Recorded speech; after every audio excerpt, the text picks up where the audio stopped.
Hey everyone, welcome back to Corporate Decoder. Today we're diving into a filing from Nuburu Inc. and let's just say that the road to laser technology dominance might have a few unexpected financial turns and detours. Before we unleash our inner accountants, if you appreciate getting straight insights from corporate documents, make sure you're subscribed. We also have a Discord community linked in the description below. Nuburu filed this report because of a new agreement they made at the end of June of 2025.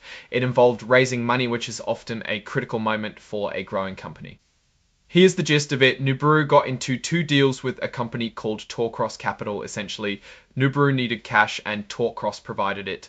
The first deal was exchanging some preferred stock that Nuburu had outstanding for a $400,000 convertible note, which means debt that can turn into stock. The second deal, Torcross gave them $100,000 convertible note, which means debt that can turn into stock. The second deal, Torcross gave them 10 for a $400,000, and Nuburu gave them another $100,000 convertible note, which means debt that can turn into stock.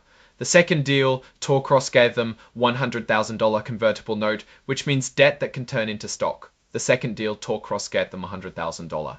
Convertible note, which means debt that can turn into stock. The second deal, Torcross gave them $100,000 convertible note.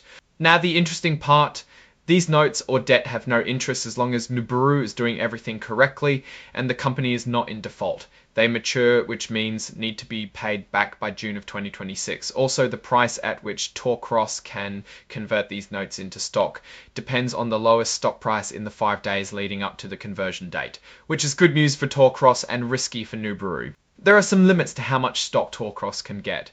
Torcross converting the notes into shares is limited to less than 20% of Nuburu's outstanding shares while waiting for shareholder approval, and Torcross cannot own more than 9.9% of the company's common stock through it. Like any debt deal, there are consequences if Nuburu doesn't meet its obligations. If they fail to pay, break promises, or face bankruptcy, the note can be defaulted, which is bad for Nuburu. Since these new securities, the debt was sold to an accredited investor privately, the regular rules of registration don't fully apply. If you recall, this is called a private placement. The report was signed by Alessandro Zamboni, the executive chairman. It certifies the company is responsible for whatever it has just reported. Now, looking at these moves more broadly, Nuburu is clearly looking for capital. Taking on debt, especially convertible debt, is a double-edged sword. It provides immediate cash, but it comes with the risk of dilution, which means each share becomes worth less if the debt converts to shares, and that can really shake up a company's stock price and ownership structure.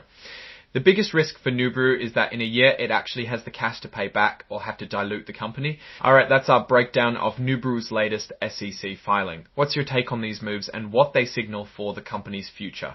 Drop your thoughts in the comments. If this analysis was valuable, hitting that like button really helps, and subscribe for more deep dives. Don't forget to check out the Discord in the description. Thanks for watching. See you next time.